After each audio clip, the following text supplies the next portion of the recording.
Steel giants sleeping in the Essex clay, whispering stories of the olden days.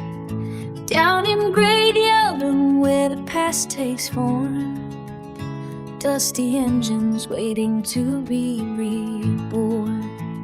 100 years of journey stacked in rows, from rattling seas to polished chrome. Signs and timetables and glass displays show how we traveled through the changing days. Come ride the echoes at the Zero2, where every bus has tales for you, the largest collection ever seen. Models and machines in British green, brand new home for history's fleet, where rubber meets remembrance on these feet. Restoration sparks fly in the shed, breathing life where rust had spread. See the craftsman's careful hands revive these time-worn treasures kept alive. Photographs of drivers long since gone still guard the place from dusk till dawn. Come ride the echoes at the Zero2, and every bus has tales for you, the largest collection ever seen. Models on machines in British green, brand new home for history's fleet, where rubber meets remembrance on these feet. From horse-drawn carriages to diesel's roar, a century's progress behind these doors. Each scratch and dent, a memory held in this cathedral of the transit world. Steel frames humming.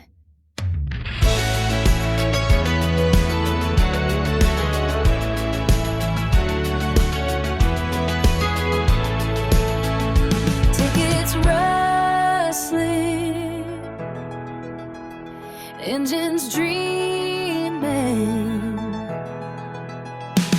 Come ride the echoes of the Zero2, where every bus has tales for you, the largest collection ever seen. Models and machines in British green, brand new home for history's fleet, where rubber meets remembrance on these feet. To Essex fields that once a roll, come walk the aisles where time stands still at Zero2.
So here we are at the Zero2 Bus Museum. I'm talking to Peter Newman. Peter, tell us what this is all about. Well, as you know, when we sold Ensign Bus, we kept our vintage fleet. And when you've got 60 buses, you've got to find somewhere for them to go. If you find somewhere to go, then you've got to do something with them. You've got to make sure that they're well looked after. And we started to look around just initially for somewhere just to park them so they were all happy, they were all warm, and we could just work on them when we wanted to. Well, like everything else, it grew, didn't it? It grew. And then we decided that not only were we going to have a museum for our own buses, but we're going to have all sorts of other things and open it to the public. And that's what we're doing. Oh, this is tremendous. This is fabulous. So tell us where we are and how we found the place. Now, you're in the great municipality of Great Yeldham, which you've never ever heard of. It's a little village. It's about 10 miles north of Braintree, in the idyllic Essex countryside. It took us, I suppose we looked at about 100 properties before we eventually found this one. The reason that it takes so long is you've got a lot of things to think about. Firstly, of course, main thing is access. You don't want somewhere that is off a main road, off another lane, and then you've got big trees and you've got all sorts of things that make access difficult. You need something that's on a main road and you can turn in very easily without causing any problems. So that's the first thing. Then you look at the site itself. You don't need anything that's got tree preservation orders, because that can give you a problem. You don't need anywhere that's got buildings on it that are grade 1 or grade 2 listed, because that will give you even more. Then you need something ideally that is large enough for you to be able to do something with. You don't not too bothered about the buildings that's already there, because you know if they're farms they will be riddled with asbestos. You know that you will have all sorts of problems with the land itself. They never ever build anything that is easily able to be changed to anything. So you've got a lot of things to think about. So why did we like this place? Well, firstly, it's on a bus route already. Well, at least it was. They only run one a day now, but it was a bus route. Secondly, you can get in, the access is very good. Thirdly, there was no TPOs, tree preservation orders. Fourthly, there is nothing on any of the buildings, no grade 1, grade 2, even though one is a 1909 built building, but it's very strong, it's a very good building. There is a 1500 around barn as well. We're not going to use that except for storage, because I think you get a good gale and let it go. Then of course there's the other side as well. We don't have to worry about what we use the property with unduly. We've got another museum just down the road. We've got Colne Valley Railway, and that helps. The other thing you have to think about is what the property was used for beforehand. If it was a purely private estate, then you have a problem trying to make it into a commercial one. This was commercial. It had a shop, it had retail, it had 40 stables for horses. It used to manufacture food for animals, garlic food and all sorts of things. You knew where you were coming because you could smell it before you got here. So therefore, we already had retail, we already had 3-phase, we already had lots and lots of vehicles coming in here because the shop was open 7 days a week and it was very, very, very, very busy. So all of those things helped us along when it came to getting planning permission. And I have to say that the council were very accommodating. They assisted us to get it through as quickly as possible. And when you think we only got planning consent in December 2024, and here we are in December 2025, with all these buildings, all these new buildings erected and ready to go, you have to take your hats off to a lot of people to make it happen. What's been the reaction of the local people? Absolutely wonderful. We've had no complaints, we've had everything, everybody has been supportive. Everybody wants to help, everybody wants to be part of it. It's very, very, very nice. And what will people see? We can see some buses in this particular hall, but there's more to the Zero2 Bus Museum than just this hall, isn't there? Well, what we wanted to do is we wanted to make it family friendly. We wanted to do things, we wanted to explain matters, all sorts of things that people don't normally see. So, okay, you've got this big hall here where you'll have like 40 vehicles all displayed, so you can walk past them, through them, in them, on them, it doesn't matter. You can do what you like. All the history will be there in front of them, so you know what the vehicle did in its life. We always start when we begin on the vehicles, we always start, every bus has a story, and it's true. Some of these vehicles have been literally halfway around the world. Some have just been in their city where they started. There's always a story. Then we've got another area where we've got exhibitions by all sorts of people, mostly companies that I've had a strong relationship from when they started. I mean, for instance, we've got Ticketer. Now, Ticketer make the latest ticket machines, but when they started many years ago, they really struggled because they had to take on the big boys of the time. Now they are the big boys of the time. They've taken everybody out. The basic difference between a ticketer machine and those that were in existence when they started is that the previous batches had buttons. So drivers had to press the button to get the ticket or to put in the amount that they had to do for the ticket. Now those buttons were very temperamental. They didn't like tea, they didn't like coffee, and they didn't like Coca-Cola. And very often, in fact too often, we had to send the machine away because somehow, somewhere, tea, coffee or Coca-Cola had infiltrated the buttons. Now, Ticketer, you didn't have that problem. It was all on the machine and you just press the screen. Very simple, very easy, and not a problem. So that was their great selling point, and that is what made them so popular. And who else is exhibiting here?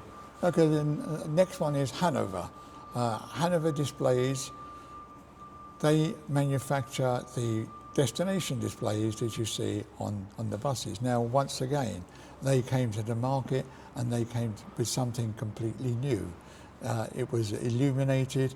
You didn't have to wind the thing. The driver could do it from the cab, and you can have multiple things, and you could change it. You could add something to it, add a destination to it very quickly, very easily, which you couldn't with the old style destination blinds. You had to wait weeks or months to get new ones done. Gradually, they got even better, and you get to the stage where the very, very latest ones, you can't tell the difference of a printed one to an electronic one. They are really, really fantastic.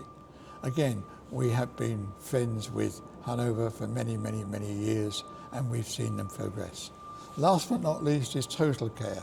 Total Care, as probably the name implies, brings maintenance to the fore.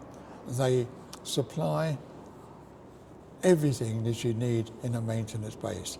When you come here, you will see vehicle lifts, you will see brake testers, headlight testers, anything and everything that you need for maintenance bases, they supply. So all of these companies we have known for a long time, and that's why I invited them to come here as well, because I thought it would be a good idea to let the public see what goes on behind the scenes. We've also got a great big area where we're going to show a lot of spares that we have to keep to try and keep our old buses on the road. Now, what you're going to see may look to you an enormous amount. There's 10 containers outside full of other material, so that just shows you how much. Finally, we've got another exhibition all by itself, and that is we have loads and loads of model buses, coaches, trams and trolleybuses. Now when I say loads and loads, that is probably an understatement, because the entire collection numbers, give or take, around 10,000. Now they are in exhibition cases, display cases, all the way round the new building where the buses are. So you can walk all the way around, you can look at model buses, model coaches, trams and trolleybuses from all over the world. And you can do it in your own at your own leisure. Right. So how do people get here? How much does it cost? And when can they come? Okay, public transport and Great Yeldham don't go well together, unfortunately. So the nearest railway station is Braintree Station. So we are going to run a service number 721, which will run from Braintree Station, and it'll call into Colne Valley Railway and into here and terminate here as well. It will connect with the 9 o'clock, 10 o'clock and 11 o'clock trains at Braintree Station, which come from Liverpool Street. It'll go back in the afternoon and connect with the 1600, 1700 and 1800 trains from Braintree Station. That service will not be operated by historic vehicles. It will be operated by normal PSVAR double decks. It'll be a local service as well, so it'll be local fares. It'll be a proper bus service, a registered bus service. It runs Saturdays, Sundays, bank holidays, whenever we're open. If you're coming by car, not a problem. We've got a field full. So we've got a field that can be full of cars if you want. Plenty of parking space, it's all free, you're welcome. So Peter, I think this is going to be a huge success. I can't wait to take a look around, and I'm sure there's lots of people going to follow me. Well, hopefully, and just to make sure that you're fed and watered, we've even got our own burger bus, our double-decker burger bus that will give you teas and coffees and sandwiches and burgers as well. So we're going to look after you well. Brilliant, thank you very much.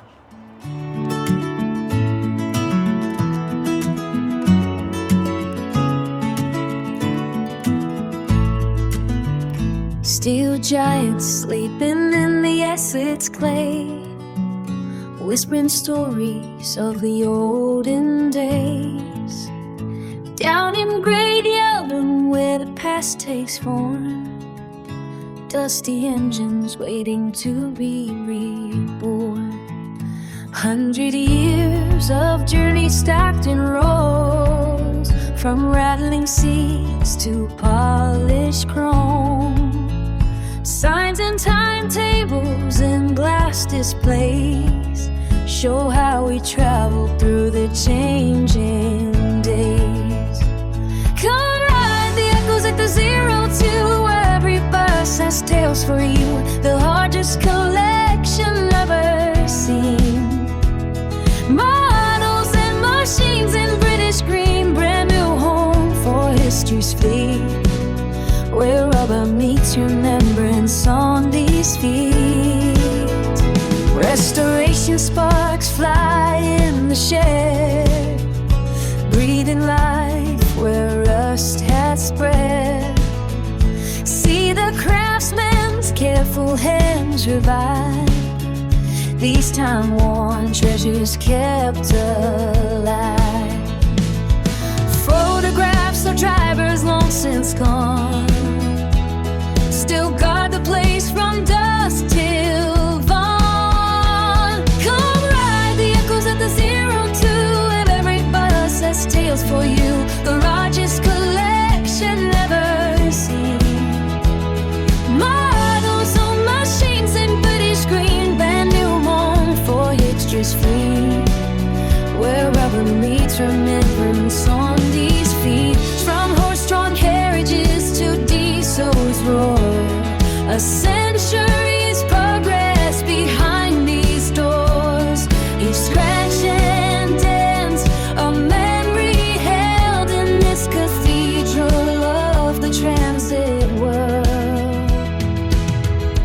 refrains humming.